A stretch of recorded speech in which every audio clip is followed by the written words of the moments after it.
Recently, I was reading the book Confessions by Saint Augustine, as you can see, and this is the Penguin Classics edition of that work. And I thought I would share some interesting insights by Saint Augustine in this work, where he discusses his beliefs regarding God and the Catholic Creed regarding God, and in particular what he has to say about anthropomorphism and attributing physical attributes to God. It's a very interesting concept, particularly within the Christian faith, I find. As a Muslim myself, of course, I negate anthropomorphism and I would believe in a monotheistic God who is not like anything in the creation. It's really interesting, though, to read into Christian theology and try and understand how they would attempt to reconcile the fact that Christ, as generally understood in the normative Christian tradition, according to Catholics, Orthodox Christians, and Protestants, that Christ was, of course, man and God at the same time when he was incarnated as flesh. How they would reconcile that, perhaps, with also the normative Christian view that God is unlike anything in his creation. And it's a very interesting concept to delve into.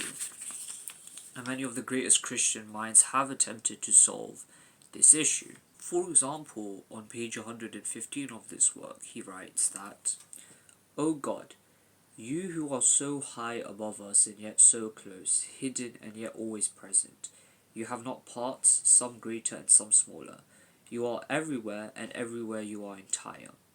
Nowhere are you limited by space. You have not the shape of a body like ours, yet you made man in your own likeness, and man is plainly in space from head to foot." This does demonstrate how, despite certain expressions or certain kinds of imagery that are used in religious scripture to describe God, describe his attributes, the meanings, in a certain sense, they may be very problematic. And hence, scholars and theologians have attempted to solve these issues and solve these anthropomorphic tendencies. And they've attempted to explain these in the light of sound reasoning, for example. It's very important to note here the influence of various philosophies and the influence that philosophy and rationalism has had in influencing the way many theologians have thought about these issues. Because it's not simply enough to let the expressions. Oftentimes we run into certain expressions when applied to God, when applied to the essence of God or to the being of God, may be considered problematic if we were to understand them in a literal manner, as they may lead to anthropomorphism or likening God to the creation. And hence, philosophers and theologians have taken great efforts to explain some of these passages in a manner which does not necessitate such implication. It's also interesting to note that St. Augustine first of all mentions some of the incorrect notions he had regarding the Catholic Creed, and then he goes on to refute them and in fact gives the correct notions according to the Catholic Creed.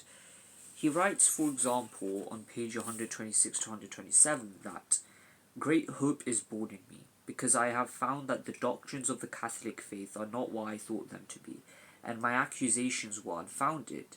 The learned men of the Church hold it wrong to believe that God is limited by the shape of a human body. Why then do I hesitate to knock, so that the door may be open to reveal what is still hidden from me?" It's important to note, therefore, that oftentimes certain groups or certain sects are accused of anthropomorphism on a theological level, but many a times these theological accusations at best are implications that are extracted from the words of certain theological points or tenets.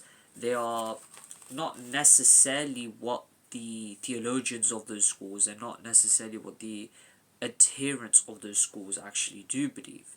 And it's always important to take the creed of a sect from its own theologians and try to understand it genuinely, not through the mouth of its opponents. There's one more very key passage which I would point to here.